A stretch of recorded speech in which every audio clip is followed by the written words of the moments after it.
Hello friends, welcome to AKG Academy, and today we are going to play with real numbers. But before playing with real numbers, we must know what are real numbers. Real numbers are numbers which are not unreal. Okay, I'm joking. Real numbers can be defined as a set of rational numbers and irrational numbers. But what do we mean? This can be understood by this diagram. Let's take this big circle as rational numbers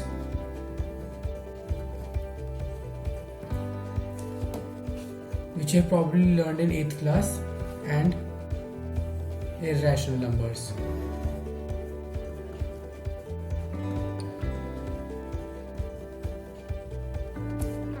Now, inside rational numbers, we can make one more circle which will be integers.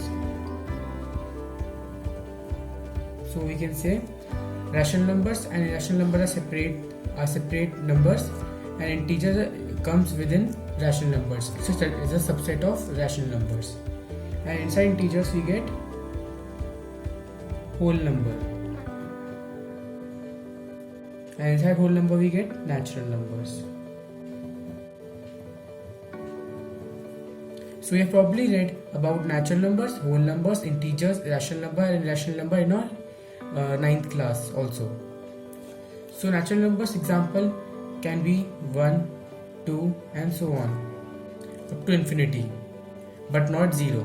And whole number we add a 0 to natural number, which can be 0, 1, 2 till infinity. And integers there is 0 and numbers on both sides. On the right side there will be positive number 1, 2 till infinity, and on the left side -1, -2 till minus infinity. And rational numbers, there are p by q form where q is not equal to 0 and p and q are co-primes. For example, 1 by 2, 2 by 3, 5 by 6, -1 by 8. These are examples of rational numbers. And irrational numbers are -√2, √3 by 2, √3 into √4. These are examples of irrational numbers. And now what are real numbers?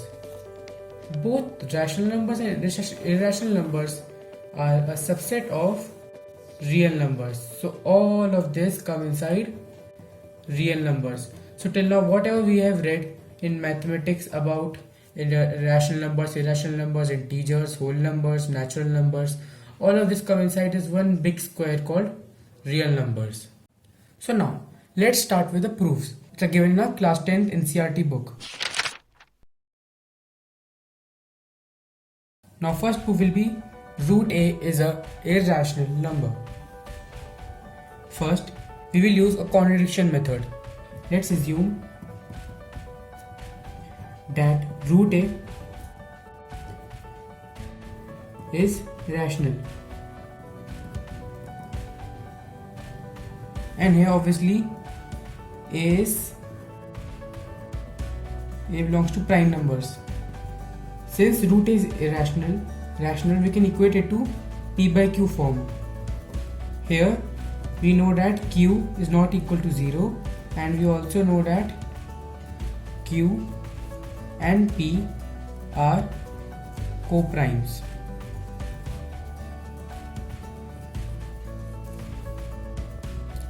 So now we will take q, we cross multiply it, so q root a is equals to p. Now we'll square on both sides. Q square into a is equals to p square. Here we can say a divides p square, so we can also say a divides p by the fundamental theorem of arithmetic. Since a divides p, we can write p as am. Now p square is equals to a square m square.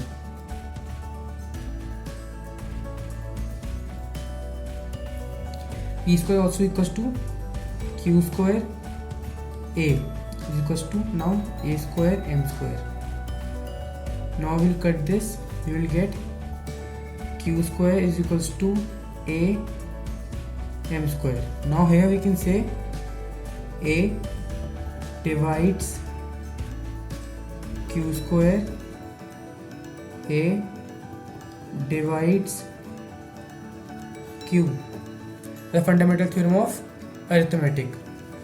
But here it contradicts that p and q are co-prime, because here we got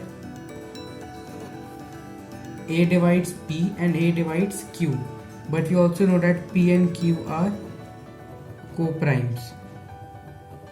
So hence we can say that assumption was wrong, taking root a as rational. So root a will be irrational numbers, and also root a must be prime number. So now we'll go to the second case, which is b root a is irrational. Here by b root a I mean product of rational and irrational number. Here b belongs to rational numbers and a belongs to irrational. So first we can say that b, here again we'll use contradiction method. B root a is equals to p by q. Here again q is not equal to 0 and p and q are co-primes. Now root a is equals to p by qb. We took b to the RHS, so it will come in denominator. Here p, q and b are rational numbers. So p, q, b are rational numbers. So p by qb is also a rational number. But here we in last proof we already know that root a is a irrational number. So again it is not equal. So hence we can say that our assumption of taking b root a as rational is not correct. So we must take it as a irrational numbers. Hence b root a is a irrational number. Now moving on with the case 3, which is 2 plus root 3 is a irrational number. Here by 2 plus root 3 we mean sum or difference of a rational and a irrational number. This can also be asked as a statement in IMO or other exams, even in our boards. We again use contradiction method. 2 plus root 3 is equals to p by q. Here again q is not equal to 0 and p by q are co-primes, and p and q belong to integers. So root 3, we will take 2 to the RHS, so it will become p by q minus 2. We know that when we subtract here p, q and 2 are rational numbers, and we also know that when we subtract or add rational numbers we get a rational number. But here we know that root 3 is a irrational number. So again our assumption of taking root 3 as a 2 plus root 3 as a rational number is wrong. Hence 2 plus root 3 is a irrational number. In case 4 we have root 2 plus root 3 is a rational number. Here by taking root 2 and root 3 example we mean sum or difference of two irrational numbers is a irrational number. So first we can take root 2 plus root 3 equals to x. Here x is a rational number and we will again use contradiction method. So root 2 plus root 3 is also a rational number. Now we use square on both sides. X square is equals to 2 plus 3 plus 2 root 6. X square is equals to 5 plus 2 root 6. Then x square will take 5 to the LHS side. X minus 5 is equals to 2 root 6. We will take 2 to the LHS side. X square minus 5 by 2 is equals to root 6. Here we know that x is rational number, 5 is rational number, 2 is a rational number.